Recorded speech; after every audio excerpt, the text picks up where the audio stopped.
ವಿದ್ಯಾರ್ಥಿಗಳೇ ಗಮನಿಸಿ, ಕೇವಲ 99 ರೂಪಾಯಿಗೆ ಎಲ್ಲ ವಿಷಯಗಳ ಮಾದರಿ ಪ್ರಶ್ನೆ ಪತ್ರಿಕೆಗಳ ಉತ್ತರಗಳು ಮತ್ತು ನೋಟ್ಸ್ಗಳು ನಿಮಗೆ ಬೇಕಾದರೆ ಕರೆ ಮಾಡಿ. ದ್ವಿತೀಯ PUCಯಲ್ಲಿ ಕನ್ನಡವನ್ನು ಓದುತ್ತಿರುವ ವಿದ್ಯಾರ್ಥಿಗಳಿಗೆ ಸ್ವಾಗತ. ಈಗ ನಿಮ್ಮ ಬಹು ಆಯ್ಕೆ ಪ್ರಶ್ನೆಗಳ ಉತ್ತರಗಳು ನೋಡಿ. ಸುಮಾರು 12ಕ್ಕಿಂತ ಹೆಚ್ಚು ಪ್ರಶ್ನೆ ಪತ್ರಿಕೆಗಳನ್ನು ಈಗ ನಾವಿಲ್ಲಿ ಬಿಡಿಸ್ತಾ ಇದ್ದೀವಿ. ಇದರಲ್ಲಿ ಅನೇಕ ಪ್ರಶ್ನೆಗಳು ನಿಮಗೆ ಪರೀಕ್ಷೆಗೆ ರಿಪೀಟ್ ಆಗ್ತಾನೆ ಇರ್ತವೆ. ಆದ ಕಾರಣ ಇವನ್ನ ನೀವು ನೋಡಲೇಬೇಕು. ಸೀತೆಯನ್ನು ರಾವಣ ಎಲ್ಲಿರಿಸಿದ್ದನು? ನೋಡಿ, ಸೀತೆಯನ್ನು ರಾವಣ ಎಲ್ಲಿರಿಸಿದ್ದ? ಪ್ರಮದವನದಲ್ಲಿ. ಯಾರ ಕೈಯಲ್ಲಿ ದರ್ಪಣವಿದ್ದು ಫಲವಿಲ್ಲ? ಅಂಧಕನ ಕೈಯಲ್ಲಿ ದರ್ಪಣವಿದ್ದು ಫಲವಿಲ್ಲ. ಅರಣ್ಯವಾಸದಲ್ಲಿದ್ದಾಗ ದ್ರೌಪದಿಯನ್ನು ಎಳೆದು ಒಯ್ದವರು ಯಾರು? ಸೈಂಧವ. ಜಾಲಿಯ ರಸಸ್ವಾದ ಹೇಗಿರುತ್ತದೆ? ವಿಷವಾಗಿ ಇರುತ್ತದೆ. ಕೆಳಗಡೆ ನೀವು ಉತ್ತರಗಳನ್ನು ನೋಡಬಹುದು. ಕೆಂಪು ಪಟ್ಟಿಗೆ ಸೇರಿದ ಪ್ರಾಣಿ ಯಾವುದು? ಸಿಂಹ ಬಾಲದ ಕೋತಿ. ಕನ್ನಡದ ಮೂಲಕ ಕಲಿತು ಶ್ರೇಷ್ಠ ವಿಜ್ಞಾನಿಯಾದವರು ಯಾರು? Doctor CNR Rao. ವಿಜ್ಞಾನದ ಅಡಿಪಾಯ ಯಾವುದು? ಪ್ರಶ್ನೆ ಕೇಳುವುದು ಅಥವಾ ಹೆಚ್ಚು ಪ್ರಶ್ನೆ ಕೇಳುವುದು. ನಿರೂಪಕರಿಗೆ ಯಾವ ಕೆಲಸ ಖಾಯಮಾಗಿತ್ತು? ಜೀಪಿನ ಗೇರ್ ಬಾಕ್ಸ್ ರಿಪೇರಿ. ಅಂದರೆ ತಿಂಗಳಿಗೊಮ್ಮೆ ಜೀಪಿನ ಗೇರ್ ಬಾಕ್ಸ್ ಅನ್ನು ರಿಪೇರಿ ಮಾಡೋದು ಅವರ ಕೆಲಸ ಆಗಿತ್ತು. ಕೃಷ್ಣೇಗೌಡರ ಆನೆ ಹೆಸರೇನು? ಕೃಷ್ಣೇಗೌಡರ ಆನೆ ಹೆಸರು ಗೌರಿ. ಯಾವ ವಿಷಯ ಪ್ರಸ್ತಾಪಿಸಲು ಲೇಖಕರು ಮೀಟಿಂಗಿಗೆ ಹೋಗಿದ್ದರು? ಕಂತ್ರಿನಾಯಿ ಹಾವಳಿ. ಸೌಮಿತ್ರಿ ಎಂದರೆ ಯಾರು? ಲಕ್ಷ್ಮಣ. ಸೌಮಿತ್ರಿ ಎಂದರೆ ಲಕ್ಷ್ಮಣ. ಯಾವುದರಿಂದ ಪರಿಮಳವನ್ನು ಅರಿಯಬಹುದು? ಪುಷ್ಪದಿಂದ. ಇನ್ನೂ ಹುಟ್ಟದೇ ಇರಲಿ ನಾರಿಯರೆನ್ನಲವು ಎಂದವರು ಯಾರು? ದ್ರೌಪದಿ. ಕವಿಯಿತ್ರಿ ಯಾರಲ್ಲಿ ಮೊರೆ ಇಡುತ್ತಾರೆ? ನಂಬಿದ ದೇವರಲ್ಲಿ. ಇಲ್ಲಿ ನಂಬಿರದ ಅಂತಾಗಿದೆ ಕೆಳಗೆ. ನಂಬಿದ ದೇವರಲ್ಲಿ. ದುರಾಸೆ ಹುಡುಗನನ್ನು ನಿರಾಕರಿಸಿದವರು ಯಾರು? ನಿಶಾ ಶರ್ಮಾ. ದಣಿಗಳ ಮನೆಯ ಪಕ್ಕದಲ್ಲಿ ಹರಿಯುತ್ತಿದ್ದ ಹೊಳೆ ಯಾವುದು? ಶಾಂಭವಿ. ನಿಮಗೆಲ್ಲ ಗೊತ್ತಾಗುತ್ತೆ, ಪಾಠದಲ್ಲಿ ಅದೇ ಮುಖ್ಯವಾಗಿರೋದು. ಕನ್ನಡವು ಕಸ್ತೂರಿ ಅಲ್ಲವೇ ಎಂದವರು ಯಾರು? ಮನೋರಮೆ. ಕೃಷ್ಣೇಗೌಡರ ಆನೆ ಹೆಸರೇನು? ನೋಡಿ, ಮತ್ತೆ ರಿಪೀಟ್ ಆಯಿತು. ಗೌರಿ. ಆನೆ ಶಾಸ್ತ್ರದವನು ಏನೆಂದು ಭವಿಷ್ಯ ನುಡಿದಿದ್ದನು? 5 ಜನ ಸಾವನ್ನಪ್ಪುತ್ತಾರೆ. ಟೆಲಿಫೋನ್ ಕಂಬದ ಮೇಲೆ ಮೃತನಾದ ಲೈನ್ಮನ್ ಯಾರು? ತಿಪ್ಪಣ್ಣ. ವಿಭೀಷಣ ಯಾರು? ವಿಭೀಷಣ ನಿಮಗೆಲ್ಲ ಗೊತ್ತಿದೆ, ರಾವಣನ ತಮ್ಮ. ಬಸವಣ್ಣನವರ ವಚನಗಳ ಅಂಕಿತ ಯಾವುದು? ಕೂಡಲ ಸಂಗಮ ದೇವ. ರಾಜಸಭೆಯೊಳಗೆ ದ್ರೌಪದಿಯನ್ನು ಒದೆದವರು ಯಾರು? ಕೀಚಕ. ಎಣ್ಣೆಯಲ್ಲಿ ನೆನೆದ ಬತ್ತಿ ಹೇಗೆ ಕಾಣುತ್ತದೆ? ಮಡಿಯುಟ್ಟ ಭಕ್ತನಂತೆ. ಮಾರ್ಷನ ಜೊತೆಗಾರನ ಹೆಸರೇನು? ಪೂಣಚ್ಚಿ. ಕನ್ನಡದ ಮೂಲಕ ಕಲಿತು ಶ್ರೇಷ್ಠ ವಿಜ್ಞಾನಿಯಾದವರು ಯಾರು? ನೋಡಿ, ಮತ್ತೆ ರಿಪೀಟ್ ಆಯಿತು. Doctor CNR Rao. ಕಲಾಂ ಅವರ ಆತ್ಮಚರಿತ್ರೆ ಹೆಸರೇನು? Wings of fire. ದುರ್ಗಪ್ಪನ ಪ್ರಕಾರ ತರ್ಲೆ ಡಿಪಾರ್ಟ್ಮೆಂಟ್ ಯಾವುದು? Telephone department. ಆನೆಯ ಮಾವುತನ ಹೆಸರೇನು? ವೇಲಾಯುಧ. ನಾಗರಾಜ ಕೋವಿ ಹಿಡಿದು ಎಲ್ಲಿ ಕುಳಿತಿದ್ದ? ಶಿಕಾರಿ ಗಂಡಿಯಲ್ಲಿ. ನೋಡಿ, ಈಗ ಮತ್ತೊಂದು ಪತ್ರಿಕೆಯನ್ನು ನೋಡೋಣ. ಸೀತೆಯನ್ನು ರಾವಣ ಎಲ್ಲಿರಿಸಿದ್ದನು? ನೋಡಿ, ಮತ್ತೆ ರಿಪೀಟ್ ಆಯಿತು. ಪ್ರಮದವನದಲ್ಲಿ. ಯಾರ ಕೈಯಲ್ಲಿ ದರ್ಪಣವಿದ್ದು ಫಲವಿಲ್ಲ? ಅಂಧಕನ ಕೈಯಲ್ಲಿ. ನೋಡಿ, ವಲ್ಲಭೆಯ ಬರವೇನು ಮುಖದಲ್ಲಿ ತಲ್ಲಣವೇ ತೋರುತ್ತಿದೆ, ತಳುವಿಲ್ಲದವ ಸುರಿನುಳೇಕೆ ಬಂದೆ ಲತಾಂಗಿ ಹೇಳಿಂದ. ಹೀಗೆಂದು ದ್ರೌಪದಿಯನ್ನು ಪ್ರಶ್ನಿಸಿದವರು ಯಾರು? ಭೀಮ. ಕವಿ ಬೇಂದ್ರೆಯವರ ಪ್ರಕಾರ ಯಾವುದು ಮತ್ತೆ ಚಿಗುರಬಹುದು? ಮರ. ಲಕ್ಷದಾರಿಗಳ ಚದುರಂಗದಾಟ ಯಾವುದು? ಜೀವನ. ಅದೃಷ್ಟದ ಪ್ರಶ್ನೆ ಬಂದಾಗ ಲೇಖಕಿಗೆ ಯಾರು ನೆನಪಾಗುತ್ತಾರೆ? ಸೀತಾ. ಇದೆಲ್ಲೂ ಸಾಕು ಮಾರಯ್ಯ, ಯಾವತ್ತೂ ನಮ್ಮ ಮುಸುರೆ ಪಾತ್ರೆಗಳನ್ನು ನುಂಗದ ಹೊಳೆ ಇವತ್ತು ನನ್ನಪ್ಪ ಮದುವೆಯಲ್ಲಿ ಕೊಟ್ಟ ಬೆಳ್ಳಿ ಲೋಟವನ್ನು ನುಂಗಿತನ ಎಂದು ದಣಿಪತ್ನಿಯು ಚೀರಿದ್ದರ ಅರ್ಥವೆಂದರೆ, ಅರ್ಥ ಏನು ಇಲ್ಲಿ? ಚಿನ್ನಮ್ಮನ ಕುಟುಂಬವೇ ಬೆಳ್ಳಿ ಲೋಟವನ್ನು ಅಪಹರಿಸಿದೆ ಎಂಬುದು. ನೋಡಿ, ಇಂಥವನ್ನೆಲ್ಲ ನೀವು ಸರಿಯಾಗಿ ತಿಳ್ಕೋಬೇಕು. ಆನೆಯ ಮಾವುತನ ಹೆಸರೇನು? ನೋಡಿ, ಬಹಳಷ್ಟು ಸಾರಿ ಕೇಳಿದ್ದಾರೆ. ವೇಲಾಯುಧ. ಆನೆ ಶಾಸ್ತ್ರದವನು ಏನೆಂದು ಭವಿಷ್ಯ ನುಡಿದಿದ್ದನು? ನೋಡಿ, ಇದನ್ನು ರಿಪೀಟ್ ಆಗಿದೆ. ಈ ಆನೆಯಿಂದ 5 ಜನರು ಪ್ರಾಣ ಕಳೆದುಕೊಳ್ಳುತ್ತಾರೆ. ಅದೇನು ಮಾಡುತ್ತಯ್ಯ? ಆನೆ ಎಲ್ಲೋ ಕಂಬದ ಮೇಲೆ ಸತ್ತಿರೋ ತಿಮ್ಮಪ್ಪಣ್ಣನಿಗೂ ಎಲ್ಲೋ ಓಡಾಡಿಕೊಂಡಿರೋ ಆನೆಗೂ ಕಟ್ತಿರಲ್ಲಯ್ಯ. ಬಾಯಿಲ್ಲದವರು ಈ ಪ್ರಪಂಚದಲ್ಲಿ ಬದುಕೋ ಹಾಗೆ ಇಲ್ವೇನಯ್ಯ? ಹೀಗೆಂದು ನಿರೂಪಕರು ದುರ್ಗಪ್ಪನಿಗೆ ಹೇಳಿದ ಮಾತಿನಲ್ಲಿ ವ್ಯಕ್ತವಾಗುವ ಭಾವ ಯಾವ ಭಾವ ವ್ಯಕ್ತ ಆಗ್ತದೆ ಇಲ್ಲಿ? ಆನೆ ಗೌರಿಯ ಬಗೆಗಿನ ನಿರೂಪಕರಲ್ಲಿರುವ ಸಹಾನುಭೂತಿ. ಈಗ ಮತ್ತೊಂದು ಪತ್ರಿಕೆ ನೋಡೋಣ. ನೋಡಿ, ರಾವಣನಿಗೆ ಯಾರ ಬಗ್ಗೆ ವೈರಾಗ್ಯ ಮೂಡಿತು? ಸೀತೆಯ ಬಗ್ಗೆ. ಯಾರ ಕೈಯಲ್ಲಿ ಚಂದ್ರಾಯುಧವಿದ್ದು ಫಲವಿಲ್ಲ? ಹಂದೆಯ ಕೈಯಲ್ಲಿ. ಬಸುರ ಬಗೆವನು ಕೀಚಕನನ್ನು ಸುಮಿಸುಕಿದೊಡೆ ವೈರಾಟ ವಂಶದ ಹೆಸರ ತೊಡೆವನು ನಮ್ಮನರಿದೊಡೆ ಕೌರವ ವ್ರಜವ ಕುರ್ಸುರಿ ದರಿವೆನು ಇಲ್ಲಿ ನಮ್ಮನು ಎಂದರೆ ಯಾರು? ಪಾಂಡವರು. ಎಂತಹ ನೆರೆಯವರು ಇರಬೇಕು? ಬುದ್ಧಿವಂತರ ನೆರೆ. ಯಾವ ಮರದ ರಸವು ವಿಷವಾಗಿರುತ್ತದೆ? ಜಾಲಿಯ ಮರದ ರಸ. ಹಾಡುವ ಹಕ್ಕಿಯ ಹೆಸರೇನು? ವಿಶ್ಲಿಂಗ್ ಥ್ರಶ್. ತಮಗೆ ಸಿಕ್ಕಿದ ಬೆಳ್ಳಿ ಲೋಟವನ್ನು ಚಿನ್ನಮ್ಮ ಮತ್ತೆ ಹೊಳೆಯ ಮಡುವಿಗೆ ಎಸೆದು ಹೊಳೆಯ ನೀರಲ್ಲೊಮ್ಮೆ ಸಂಪೂರ್ಣವಾಗಿ ಮುಳುಗಿ ಎದ್ದು ನಿಂತಳು. ಈ ಸಾಲುಗಳಲ್ಲಿ ವ್ಯಕ್ತವಾಗಿರುವ ಅಂಶವನ್ನು ಗುರುತಿಸಿ. ನೋಡಿ, ಯಾವ ಅಂಶ ಇಲ್ಲಿ ವ್ಯಕ್ತವಾಗಿದೆ? ಅಪವಾದದಿಂದ ಮುಕ್ತಳಾದ ಭಾವ. ಆನೆ ಶಾಸ್ತ್ರದವನು ಏನೆಂದು ಭವಿಷ್ಯ ನುಡಿದಿದ್ದನು? ನೋಡಿ, ಎಷ್ಟು ಸಾರಿ ರಿಪೀಟ್ ಆಗಿದೆ. 5 ಜನ ಸಾಯುತ್ತಾರೆ. ಶಿವೇಗೌಡರು ರಾತ್ರೋರಾತ್ರಿ ಆನೆಯನ್ನು ಕರೆದುಕೊಂಡು ಹೋದುದಕ್ಕೆ ಕಳ್ಳನಾಟ ಇಳಿಸಲು. ಆನೆ ಎಷ್ಟು ದೊಡ್ಡ ಪ್ರಾಣಿಯಾದರೂ ಸುಳುವೆ ಕೊಡದೆ ತಂಗಾಣಿಯಂತೆ ಓಡಾಡಬಲ್ಲದು ಎನ್ನುವುದು ನಾಗರಾಜನ ಸರ್ವೀಸ್ನಲ್ಲಿ ಎಷ್ಟೋ ಸಾರಿ ಗಮನಕ್ಕೆ ಬಂದಿತ್ತು. ಅದಕ್ಕೆ ಅವನು ಮೈಯೆಲ್ಲ ಕಣ್ಣಾಗಿ ಕುಳಿತಿದ್ದ. ಇಲ್ಲಿ ಮೈಯೆಲ್ಲ ಕಣ್ಣಾಗಿ ಕುಳಿತಿದ್ದ ಎನ್ನುವುದು ಏನನ್ನು ಸೂಚಿಸುತ್ತದೆ? ನೋಡಿ, ಪೂರ್ಣ ಎಚ್ಚರದಿಂದ ಗಮನಿಸುವುದು. ಈಗ ನೋಡಿ, ಮತ್ತೊಂದು ಪತ್ರಿಕೆಯನ್ನು ನೋಡೋಣ. ಮಯ ತನುಜೆ ಎಂದರೆ ಯಾರು? ನೋಡಿ, ಮಯೋ ತನುಜೆ ಎಂದರೆ ಮಂಡೋದರಿ. ಯಾವುದರಿಂದ ಪರಿಮಳವನ್ನು ಅರಿಯಬಹುದು? ಪುಷ್ಪದಿಂದ. ಅರಸಿ ಬಿಡು ಖಾತೆಯನ್ನು ವಿಸ್ತರಿಸಲೇ ಕಮ್ಮಣ್ಣನಾಜ್ಞೆಯ ಗೆರೆಯ ದಾಂಟಿದೆನೋ ಹೋಗೆಂದ ಭೀಮ. ಈ ಪದ್ಯದಲ್ಲಿರುವ ಭೀಮನ ಮಾತಿನ ಅರ್ಥವೇನು? ಪ್ರತೀಕಾರದ ಪ್ರತಿಜ್ಞೆ. ಜಾನಪದ ಗರತೆಯ ಪ್ರಕಾರ ಬ್ಯಾಸಿಗೆ ದಿವಸಕ್ಕೆ ಯಾವ ಮರ ತಂಪು? ಬೇವಿನ ಮರ. ಯಾವುದು ಚಿಂತನದ ಮುಳುಗಿರಲಿ ಎಂದು ಕವಿ ಬೇಂದ್ರೆ ಆಶಿಸಿದ್ದಾರೆ? ಮುಪ್ಪು. ದುರಾಸೆ ಹುಡುಗನನ್ನು ನಿರಾಕರಿಸಿದವರು ಯಾರು? ನಿಶಾ ಶರ್ಮಾ. ಕಾದು ಬತ್ತಿರುವ ಹೊಳೆಯಿಂದ ಹೂಳೆತ್ತಿ ತಂದು ತೆಂಗಿನ ತೋಟಕ್ಕೆ ಹಾಕಬೇಕೆಂದು ದಣಿಗಳು ಕುದುಪನಿಗೆ ಸೂಚನೆ ನೀಡುತ್ತಿದ್ದರು. ದಣಿಗಳ ಮಾತು ಚಿನ್ನಮ್ಮನ ಕಿವಿಗೂ ತಲುಪುತ್ತಿದೆ. ಆದರೆ ಅದು ತನಗಲ್ಲ, ತನ್ನ ಕಿವಿ ಬೀಳಿನ ಬೂಡಿಗೆ ಎಂಬಂತೆ ತಾನು ದಣಿಗಳ ಮನೆಯ ಮುಸುರೆ ಪಾತ್ರೆ ತಿಕ್ಕುತ್ತಾ ಹೊಳೆಯ ಬಗ್ಗೆಯೇ ತಲೆ ಕೆಡಿಸಿಕೊಳ್ಳುತ್ತಿದ್ದಳು. ಈ ಸಾಲಿಗಳಲ್ಲಿ ಕಾಣುವ ಚಿನ್ನಮ್ಮನ ಮನಸ್ಥಿತಿ, ಚಿನ್ನಮ್ಮನ ಅಸಹಾಯಕತೆ ಮತ್ತು ನೋವು. ಕೃಷ್ಣೇಗೌಡರ ಆನೆ ಮೊದಲು ಯಾವ ಮಠದಲ್ಲಿತ್ತು? ಗೂಳೂರು ಮಠ. ಆನೆ ಮಾವತನ ಹೆಸರೇನು? ವೇಲಾಯುಧ. ನೋಡಿ, ಎಷ್ಟು ಸಾರಿ ಪೀರಿಯಡ್ ಆಗಿವೆ. ಏನು ಸ್ವಾಮಿ, ಸಾಯೋದಕ್ಕೆ ಹೆದರೋವಾ ನಾನು ಅಂತ ತಿಳ್ಕೊಂಡ್ರ? ಲೈನ್ಮನ್ ಕೆಲಸಕ್ಕೆ ಸೇರಿದ ಮೇಲೆ ಪ್ರಾಣದ ಆಸೆ ಇಟ್ಕೊಂಡ್ರೆ ಆಗುತ್ತಾ? ನಮ್ಮ ಡಿಪಾರ್ಟ್ಮೆಂಟ್ನ ಲೈನ್ಮನ್ಗಳಾರು ಈವರೆಗೆ ಸರ್ವೀಸ್ ಮುಗಿಸಿ ರಿಟೈರ್ ಆಗಿರೋದನ್ನು ನೋಡಿದ್ದೀರಾ? ಕರೆಂಟಿನ ಜೊತೆ ಕೆಲಸ, ಅದು ಒಂದಲ್ಲ ಒಂದು ದಿನ ಎಚ್ಚರ ತಪ್ಪಿದ್ರು ಅಲ್ಲಿಗೆ ನಮ್ಮ ಸರ್ವೀಸ್ ಮುಗಿದಂಗೆ ಅಲ್ವಾ ಎಂದು ತನ್ನ ಕೆಲಸದ ಬಗ್ಗೆ ದುರ್ಗಪ್ಪ ಯಾವ ಅಭಿಪ್ರಾಯ ವ್ಯಕ್ತಪಡಿಸಿದ್ದಾನೆ? ನೋಡಿ, ರಿಟೈರ್ ಆಗಿ ಯಾರೂ ಹೋಗಿದ್ದನ್ನು ನೋಡಿದ್ದೀರಾ ಅಂತಂದರೆ ಇಲ್ಲಿ ಅಪಾಯಕಾರಿ ಅನ್ನೋದು. ಈಗ ನೋಡಿ, ಮತ್ತೊಂದು ಪತ್ರಿಕೆಯನ್ನು ನೋಡೋಣ. ನೋಡಿ, ಮತ್ತೆ ಮಯತನೋಜ ಎಂದರೆ ಯಾರೆಂದರೆ ಅಂತ ಮತ್ತೆ ಕೇಳಿದ್ದಾರೆ. ಮಂಡೋದರಿ. ಅನ್ಯಲಿಂಗವನ್ನು ನೆನೆಯದವರು, ಅಂಗದ ಮೇಲೆ ಲಿಂಗ ಧರಿಸಿದವನು. ಹೆಂಡತಿಯ ಹರಿ ಬದಲಿನೊಬ್ಬನೇ ಗಂಡು ಗೂಸೆ ವೈರಿಯನು ಕಡಿ ಕಂಡವನು ಮಾಡುವೆನು ಮೇಣ್ ತನ್ನೊಡಲ ನಿಕ್ಕುವನು. ಈ ಪದ್ಯದ ಭಾಗದಲ್ಲಿ ದ್ರೌಪದಿ ಯಾವ ವಿಚಾರ ತಿಳಿಸಿದ್ದಾಳೆ? ಗಂಡನ ಕರ್ತವ್ಯ.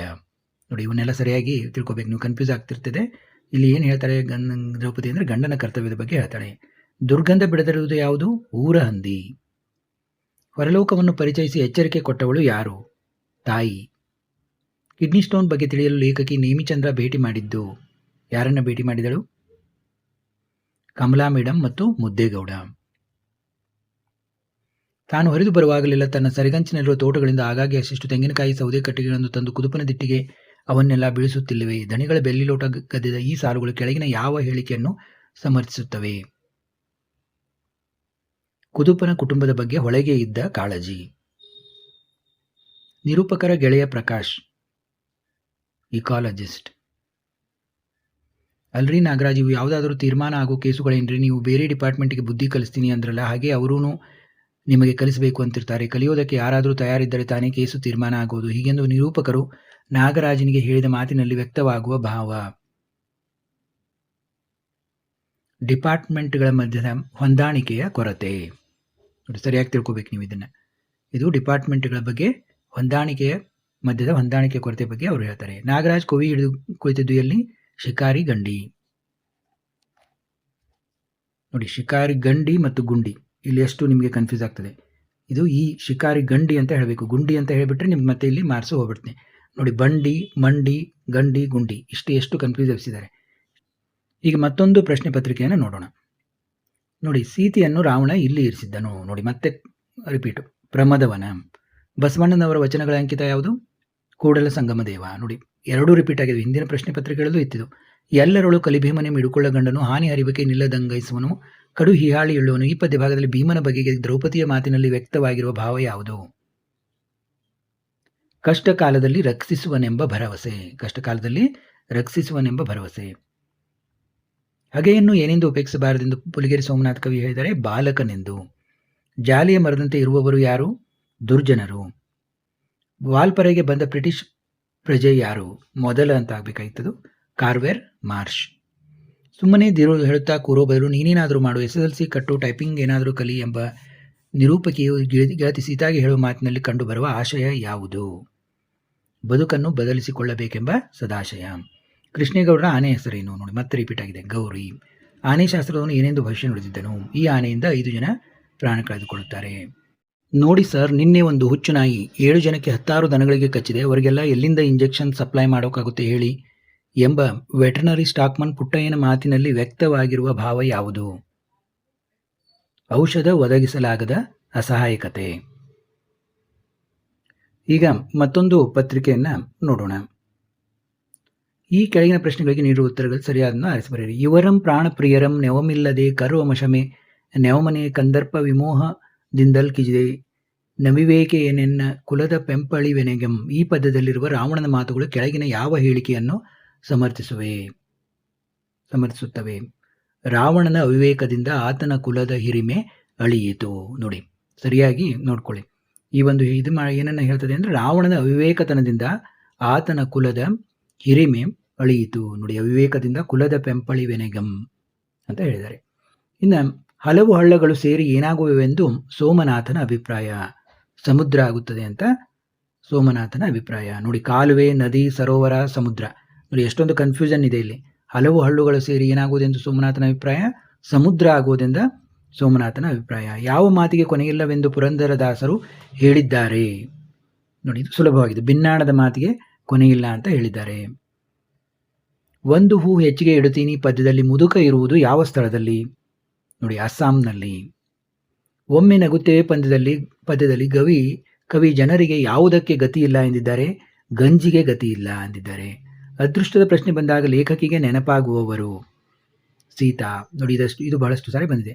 ಆಂ ಪರಾಧೀನ ಗಡ ಪುರಾಣ ಮನೋದಿದಿಂ ಬಳಿಯ ಮಲ್ತೆ ದಕ್ಷಿಣೆಯ ನೀವುದು ಅರಮನೆಯವರು ಕಬ್ಬಮಂ ಕಂಡಲ್ತೆ ಕಚ್ಚಳಿಯ ನಿತ್ತರ್ ಅನುಂ ಕಥೆಯಂ ಕೇಳು ಸೊಗಸಾಗೆ ಬಲ್ಲಂತೆ ಸಮ್ಮಾನಿಸುವೆಂ. ಈ ಮೇಲಿನ ಮಾತುಗಳನ್ನು ಯಾರು ಯಾರಿಗೆ ಹೇಳಿದ ಮಾತುಗಳಾಗಿವೆ? ನೋಡಿ, ಯಾರು ಯಾರಿಗೆ ಹೇಳಿದರು? ಮನೋರಮೆ ಮುದ್ದಣನಿಗೆ. ನೋಡಿ, ಈ ಮನೋರಮೆ ಮುದ್ದಣನಿಗೆ. ನೋಡಿ, ಸರಿಯಾಗಿ ನೋಡ್ಕೊಳ್ಳಿ. ಇನ್ನು ಕೃಷ್ಣೇಗೌಡರು ಬೈದದ್ದರಿಂದ ಇವತ್ತು ಲಾಯದಲ್ಲಿ ಮಲಗಿ ಅದೇನಾದರೂ ಕಳ್ಳತನದಲ್ಲಿ ಹೊರಹೋಗುವುದನ್ನು ಕಂಡರೆ ಸರಿಯಾಗಿ ಚುಚ್ಚಿ ಬುದ್ಧಿ ಕಲಿಸಲು ತೀರ್ಮಾನಿಸಿದ್ದ. ಒಮ್ಮೆ ಕಾಡಿಗೆ ಹೋಗಿ ಬಂದಾಗಲಿಂದ ಏನೋ ದುರ್ಬುದ್ಧಿ ಶುರುವಾಗಿದೆ ಎಂದು ಅವನಿಗೂ ಶಂಕೆ. ವೇಲಾಯುಧ ಲಾಯದಲ್ಲಿ ಮಲಗಲು ಹೋಗಿದ್ದಕ್ಕೆ ಕೆಳಗಿನ ಜೋಡಿಗಳಲ್ಲಿ ಯಾವುದು ಸರಿಯಾದ ಕಾರಣವಾಗಿದೆ? ನೋಡಿ, 1 ಮತ್ತು 3 ಸರಿ. ನೋಡಿ, ಕೃಷ್ಣೇಗೌಡರು ಬೈದಿದ್ದರಿಂದ ಲಾಯದಲ್ಲಿ ಮಲಗಲು ಹೋದ, ಅದು ಸರಿ. ಆನೆ ರಾತ್ರಿ ಲಾಯ ಬಿಟ್ಟು ಹೋಗುತ್ತದೆ ಎಂದು ತಿಳಿಯಲು 1 ಮತ್ತು 3 ಇಲ್ಲಿ ಸರಿಯಾದದ್ದು. ಇಲ್ಲಿ 1 ಮತ್ತು 3 ಸರಿ. ಮುನ್ಸಿಪಾಲಿಟಿ ಪ್ರೆಸಿಡೆಂಟರ ಹೆಸರು? ಖಾನ್ ಸಾಹೇಬ್. ಜಬ್ಬಾರ್ ವೆಟರ್ನರಿ ಆಸ್ಪತ್ರೆಗೆ ಬರಲು ಕಾರಣ? ಹುಚ್ಚು ನಾಯಿ ಕಚ್ಚಿದ್ದರಿಂದ ಇಂಜೆಕ್ಷನ್ ಪಡೆಯಲು. ಇನ್ನು ಮಾಡೆಲ್ ಪೇಪರ್ ಅಂತ ನೀವೆಲ್ಲ ನೋಡಿದ್ದೀರಾ, ಆದ್ರೂ ಯಾರು ನೋಡಿಲ್ಲ ನೋಡಿ. ರಾವಣನಿಗೆ ಯಾರ ಬಗ್ಗೆ ವೈರಾಗ್ಯ ಮೂಡಿತು? ಸೀತೆ. ಗುರು ಹೇಗೆ ವರ್ತಿಸಬಾರದು? ಲಘುವಾಗಿ. ಹಗೆಯನ್ನು ಏನೆಂದು ಉಪೇಕ್ಷಿಸಬಾರದು? ಬಾಲಕನೆಂದು. ತನ್ನಿಂದ ಉಪಕಾರ ತೊಡಕಾದರೂ ಇಲ್ಲ ಭಿನ್ನಾಣದ ಮಾತಿಗೆ. ದುರ್ಜನರು ಉಪಕಾರ ಮಾಡದೆ ಭಿನ್ನಾಣದ ಮಾತಾಡುತ್ತಾರೆ. ಯಾವುದಕ್ಕೆ ಸೆಳವಿದೆ ಎಂದು ಕವಿ ಹೇಳುತ್ತಾರೆ? ಜೀವನದ ನದಿಗೆ.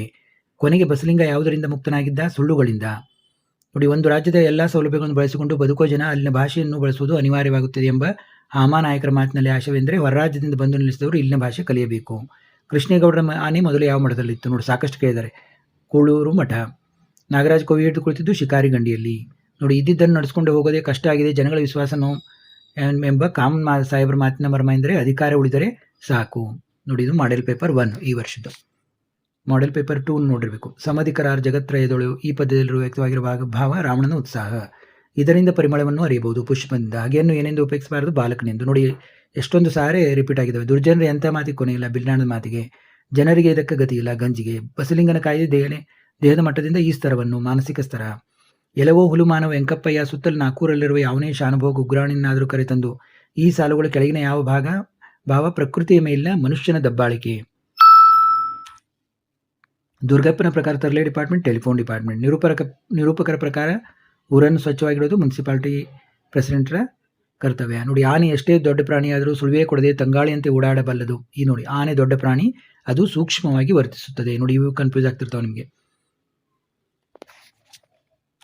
ನೋಡಿ, ಸೀತೆಗೆ ತೃಣ ಸಮಾನವೆಂದು ಭಾವಿಸಿದ್ದು ರಾವಣನ ರೂಪವನ್ನು. ಯಾರ ಕೈಯಲ್ಲಿ ದರ್ಪಣವಿದ್ದು ಫಲವಿಲ್ಲ. ನೋಡಿ, ಸಾಕಷ್ಟು ಸಾರಿ ಕೇಳಿದರೆ. ಅಂಧಕ. ಯಾವುದನ್ನು ಗೆದ್ದವನು ಯೋಗಿ ಎನ್ನಬಹುದು? ಅರಿಷಡ್ವರ್ಗ. ಜಾಲಿಯ ರಸಸ್ವಾದ ವಿಷದಂತೆ. ಬಾನು ಹೊಗರಲ್ಲುಂಟು, ಮರ ಚಿಗುರಲ್ಲುಂಟು, ಬರಲುಂಟೆ ಸುಗ್ಗಿಮತ್ತೆ. ಈ ಸಾಲುಗಳಲ್ಲಿ ಹೊಮ್ಮಿರುವ ಕವಿಯ ಭಾವ ಬಾನು ಮತ್ತು ಮರದ ನಿತ್ಯ ನೂತನತೆ ನಮಗಿಲ್ಲವೆಂಬುದು. ನೋಡಿ, ಇದು ಕೂಡ ಕನ್ಫ್ಯೂಸ್ ಆಗ್ತಾ ಇರ್ತದೆ. ಬಸಲಿಂಗ ವೈದ್ಯರಿಗಾಗಿ ಅಲೆದ ಜೊತೆಗಿದ್ದ ರಾಜಕಾರಣಿ ರುದ್ರಪ್ಪ. ಪ್ರತಿಯೊಬ್ಬ ಕನ್ನಡಿಗನು ಪ್ರತಿಯೊಂದು ಅಂಗಳದಲ್ಲಿಯೂ ಕನ್ನಡಿಗನಾಗಬೇಕು, ಆಗ ಮಾತ್ರ ಅನೇಕ ಸಮಸ್ಯೆಗಳಿಗೆ ಪರಿಹಾರ ದೊರಕುತ್ತದೆ ಎಂದು ಹಾಮಾನ ಹೇಳಿದ ಸಾರ. ಕನ್ನಡದ ಕೆಲಸಗಳಲ್ಲಿ ಸಾರ್ವಜನಿಕರ ಹೊಣೆಯೂ ಇರುತ್ತದೆ. ನೋಡಿ, ಆನೆ ಮಾವುತನ ಹೆಸರು ಬಹಳಷ್ಟು ಸಾರಿ ಕೇಳಿದರು. ವೇಲಾಯುಧ. ಅದು ಹೇಗೆ ಆನೆ ಕೆಲಸ ಅಂತೀಯ? ತಂತಿ ಮೇಲೆ ಕೊಂಬೆ ಎಳೆದರೆ ಅದಕ್ಕೆ ಕರೆಂಟ್ ಹೊಡೆದು ಸತ್ತು ಹೋಗುವುದಿಲ್ಲವೇನೋ ಎಂಬ ನಿರೂಪಕರ ಮಾತಿನಲ್ಲಿ ವ್ಯಕ್ತವಾಗಿರುವ ಭಾವ. ದುರ್ಗಪ್ಪನ ಮಾತಿನ ಮೇಲಿನ ಅಪನಂಬಿಕೆ. ಟೆಲಿಫೋನ್ ಸಿಬ್ಬಂದಿ ಮುಷ್ಕರ ಹೂಡಿದ್ದು ಇವರ ವಿರುದ್ಧ. ವಿದ್ಯುತ್ ಇಲಾಖೆ. ನೋಡಿ, ಇಲ್ಲಿವರೆಗೆ ಎಲ್ಲ ಒಂದು MCQ ತುಂಬ ಇಂಪಾರ್ಟೆಂಟ್ ಆಗಿ ನಿಮ್ಮ ಪರೀಕ್ಷೆಯಲ್ಲಿ ಬರುವಂಥ MCQ ನೋಡಿದೆವು. ಹೊಂದಿಸಿ ಬರೆಯಿರಿ ಕೂಡ ಈಗಾಗಲೇ ನೋಡಿದ್ದೀವಿ. ಇದೇ ರೀತಿ ನಿಮ್ಮ ಎಲ್ಲ ಕನ್ನಡದ ವಿಭಾಗಗಳನ್ನು ನಾವು ನೋಡ್ತಾ ಇದ್ವಿ. ತಪ್ಪದೇ ವಿಡಿಯೋಗಳನ್ನು ನೋಡಿ ಸಬ್ಸ್ಕ್ರೈಬ್ ಆಗದವರು ಸಬ್ಸ್ಕ್ರೈಬ್ ಆಗಿ ಮತ್ತೆ ಭೇಟಿಯಾಗೋಣ. ವಿದ್ಯಾರ್ಥಿಗಳೇ ಗಮನಿಸಿ, ಕೇವಲ 99 ರೂಪಾಯಿಗೆ ಎಲ್ಲ ವಿಷಯಗಳ ಮಾದರಿ ಪ್ರಶ್ನೆ ಪತ್ರಿಕೆಗಳ ಉತ್ತರಗಳು ಮತ್ತು ನೋಟ್ಸ್ಗಳು ನಿಮಗೆ ಬೇಕಾದರೆ ಕರೆ ಮಾಡಿ.